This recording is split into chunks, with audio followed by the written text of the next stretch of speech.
أعوذ بالله من الشيطان الرجيم بسم الله الرحمن الرحيم والصلاة والسلام على رسول الله صلى الله عليه وسلم الحمد لله رب العالمين ginnaaw bi ñu di sante suñu borom tabaraka wa taala jullit yonent bu tedd alayhi salaatu wasalaam ñu ngi ñaanal saxaaba yi radiyallahu anhum jàmbaari lislaam yi.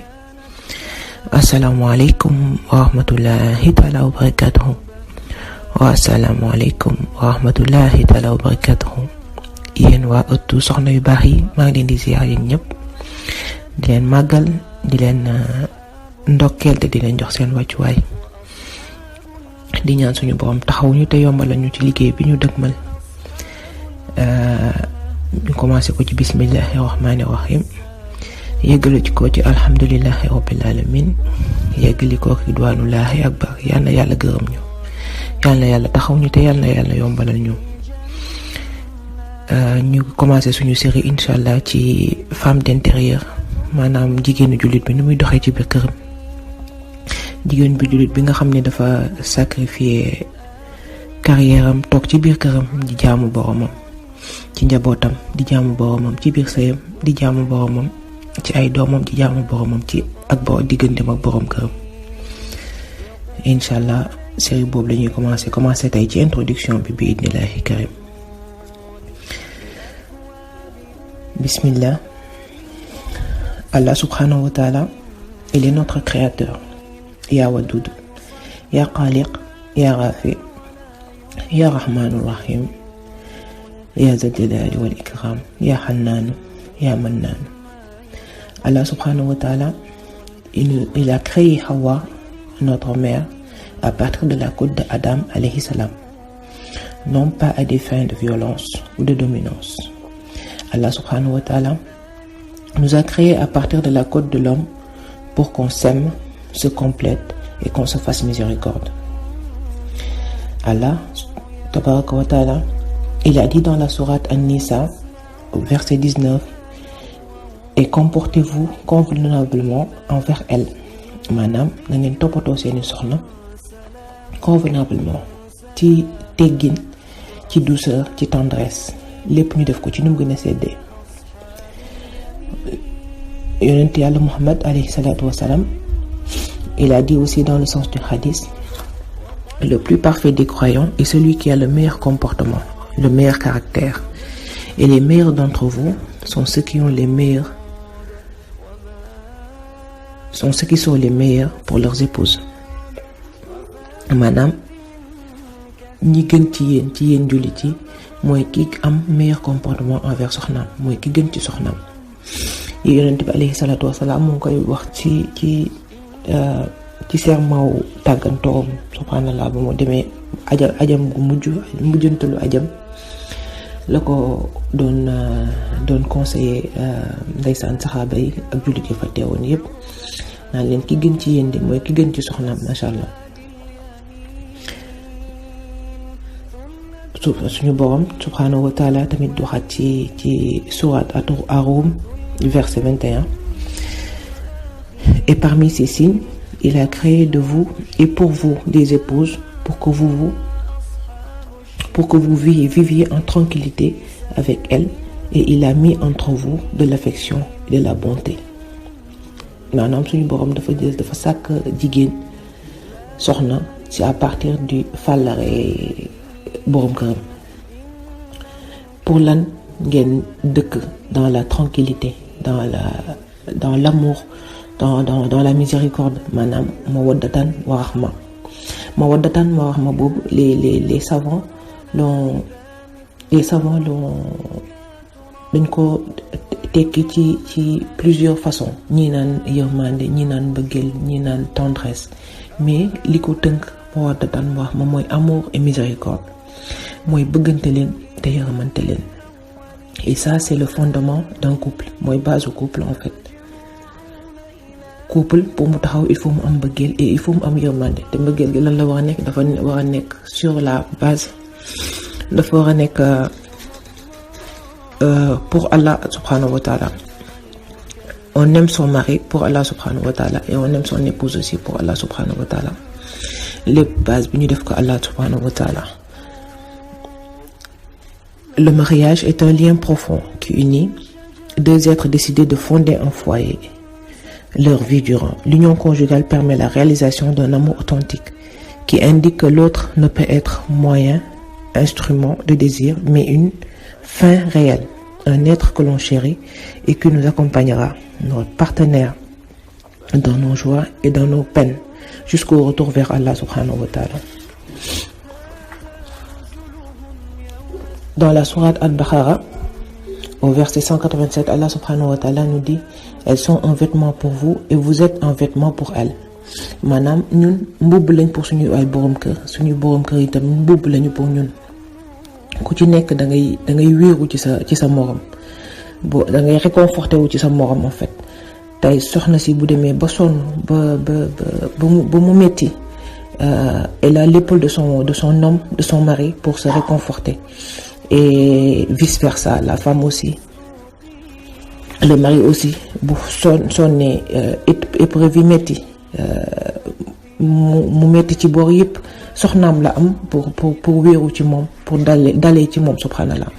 Ndax suñu borom loolu la wax, nee na mawaddatan wa rahma, maanaam bëggante leen te yërëmante leen. Te ñaari way dencante bu fa mbëggeel amul, yërmande amu fa, pour ñu ànd ñoom ñaar surmonter ay épreuve dafay metti. Ñu ànd surpasser ay moments difficiles dafay metti.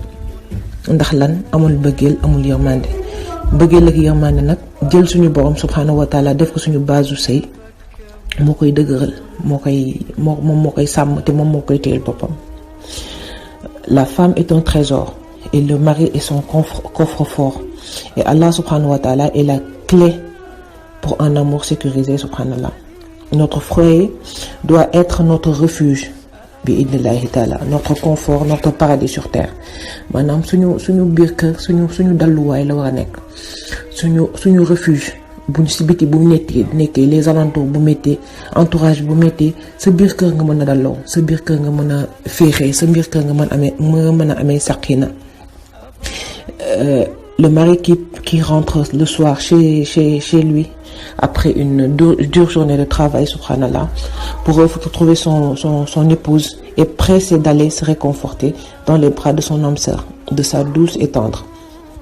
Mais cette épouse sur qui l'époux doit se reposer, et vice versa, doit avoir de la sakina, de la tranquillité. Et cette tranquillité ne se trouve qu'auprès d'Allah subhanahu wa ta'ala. Cette tranquillité, on peut l'avoir qu'auprès d'Allah subhanahu wa ta'ala. Comment? En faisant nos adorations comme il nous le recommande, Allah subhanahu wa ta'ala, et selon la sunna de Nabi sallallahu alayhi wa sallam. Une épouse pieuse est un trésor dans notre société. Le prophète alayhi salatu wa sallam, il a dit qu'au moment de prendre une femme, il faut prendre une femme pieuse. Au moment de choisir une femme, il faut choisir une femme qui est pieuse. On peut dire qu'une femme, c'est comme un cultivateur qui veut récolter de belles fruits, qui veut avoir une belle moisson. En fait, ce qu'il bu amul suuf bu baax, s'il n'a pas la terre qu'il faut, il n'aura pas ce qu'il attend, il n'aura pas les fruits qu'il veut, il n'aura pas les légumes qu'il veut. Du coup, jigéen noonu laa ko mën a misaalee ni jigéen mooy jiw boo gis, jigéen ji mooy suuf si, te suuf si maanaam terre bi bu baaxul li ciy génn dara du baax, maanaam suñu descendance. Jigéen mooy base société, mais jigéenu jullit bi moo ci gën d'après le prophète alayhi salatu wa salam. Booy tànn jigéen ci soxna, tànnal soxna bi am diine.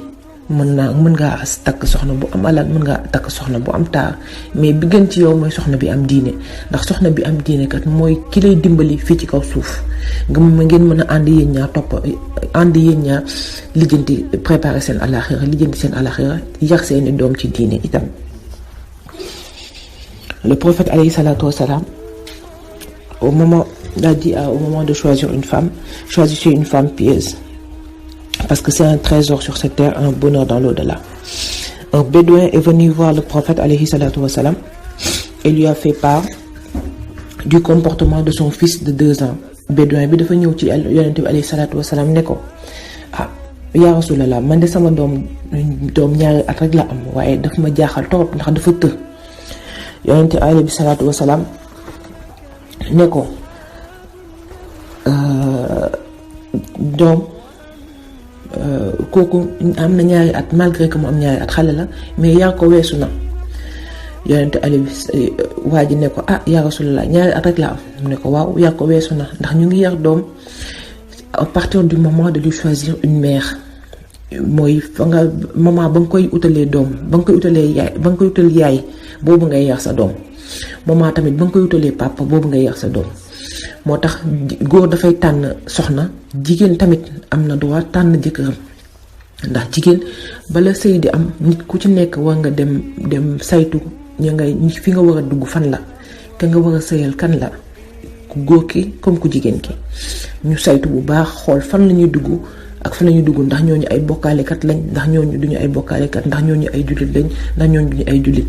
am na ci solo toog ci dès le départ, foofu la lépp di commencer en fait. fa la lépp di commencer. léegi nag yéen ñaar ñëpp ku ci nekk bu ci tànnee ka mu bëgg sëyal, ku góor ko comme ku jigéen gi, ngi gis ni yéen ñaar ñëpp kat ay jullit ngeen, te bëgg nañoo sëy te jëm yàlla rek tax, bëgg sëy ci selon la ci farata ak sunna, bu boobaa boobu sëy dafay neex.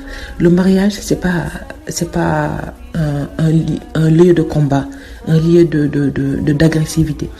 sëy bi suñu borom di wax mu ànd ak mawaddatan wa rahma, sëy boobu gisuma lu ko dàq ci kaw suuf, ndax seen biir kër seen havre de paix la war a nekk. ndax lépp lu ngeen di def da ngeen koy def te jëmmi yàlla rek tax.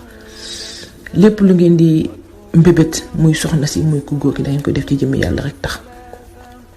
te li gën a ki gën a important nag ci biir sëy bi mooy jigéen. moo tax nag série bi on va la consacrer aux femmes, inch'Allah bi'idhnillahi karim. aux femmes, le rayon de soleil, le rayon de la lumière divine qui est la femme. loolu Rumi moo ko wax ndeysaan, nee na la femme est un rayon de la lumière divine. jigéen tey moom la suñu borom subhanahu wa taala utiliser pour mën a produire ces êtres humains. tey jigéen mooy usine bi nga xam ne suñu borom moom la utiliser pour mu koy jural ay mbindeefam. jigéen moo jur nit yi démb yi, jigéen mooy jur nit yi tey, jigéen mooy jur nit yi ëllëg. la femme est le fondement de la société. Si la femme est bonne, la société sera bonne. Bi'idhnillahi karim. Si la femme c'est le contraire, ce sera aussi cette société qu'on aura, subhanallah waliyasu billah. moo tax jigéen am solo ci biir kër, jigéen am solo ci société bi, dans la vie sociale. jigéen am solo ci dëkk, jigéen am solo ci lépp. jigéen mooy baasu lépp.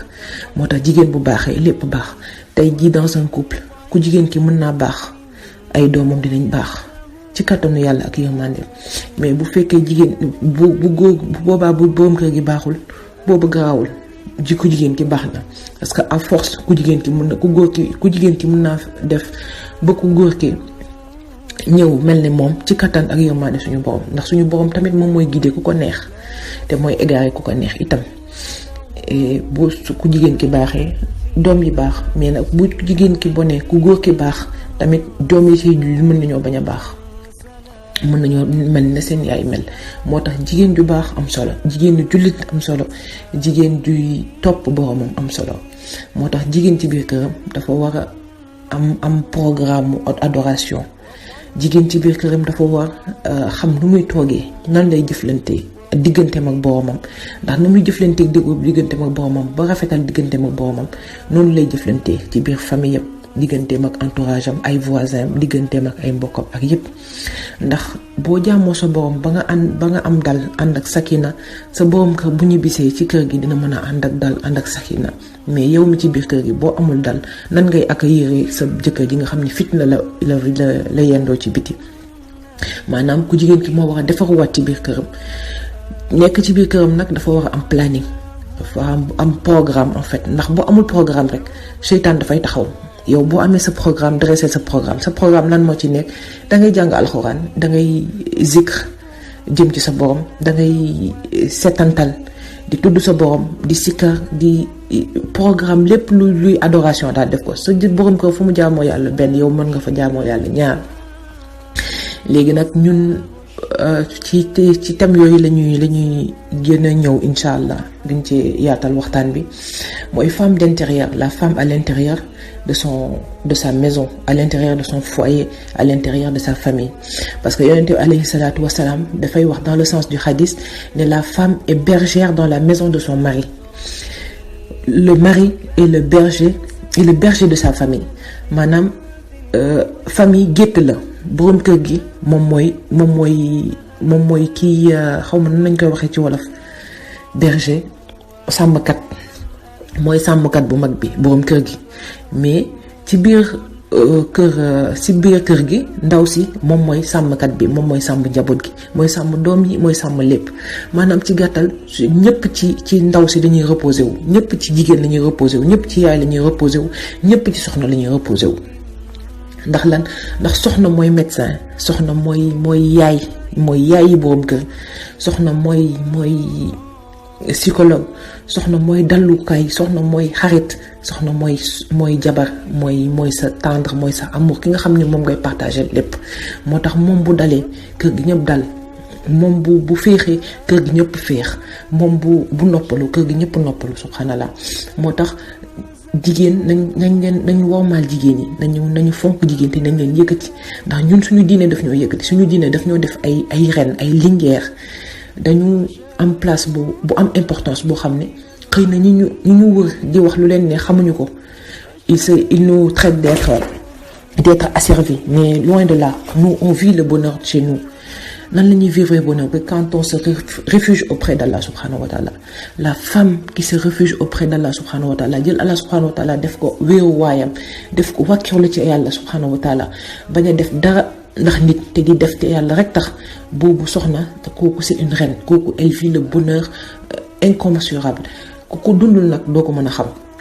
Mais la femme qui est chez elle, qui est à l'intérieur de sa maison, qui fait pour Allah subhanahu wa ta'ala, qui est dans son mariage pour Allah subhanahu wa ta'ala, qui fait pour son mari, pour ses enfants, pour qui que ce soit, pour la face d'Allah subhanahu wa ta'ala, kooku gisuma jigéen du ko gën a heureuse sur terre.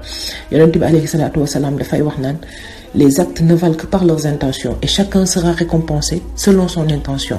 maanaam jëf joo gis yéene ja moo ko ëppal solo, yéene ja te looy def na nga ko yéene te defal ko sa jëmmi borom rek tax. morceau fobeere bi ngay yëkkati di ko fobeere sa kër pour mu set, def ko te sa jëmmi borom tax. sa doom yi ngay sang, def ko te sa jëmmi borom tax. sa jëkkër ji ngay tegal mu lekk, def ko sa jëmmi borom tax. te boo koy teg na nga ko booleeg bismillahi rahmaani rahim bu sell bu lekkee ba pare ba yéen ñëpp ngeen war a jóg ngeen boole ko alhamdulillahi rabbil alamin gu sell, wan sa borom ni yow mii kat moom moo ko tax a jóg, moom ngay jëflanteel te jëflantewuloo ak benn mbindeef, sa borom moo tax ngay def. léegi nag incha allah dinañ gën a yaatal waxtaan bi ci la femme d'intérieur incha allah. bi c'était juste une introduction pour vous montrer fan lañ war a jëm. dinañ ñëw ci l'éducation des enfants, dinañ ñëw ci nan la jigéen war a liggéeyee tawhidam, dinañ ñëw ci jigéen nan la war a def ba uti ji science, ndax ñun ñëpp dañoo war a jàngi science. dinañ ñëw tamit ci nan la jigéen war a defee adoration pour dresser planning am, yooyu yëpp dinañ ci ñëw bi indillahi karim. doon dugal introduction rek wan leen nan lañ fas yéene doxalee émission bi muy femme d'intérieur.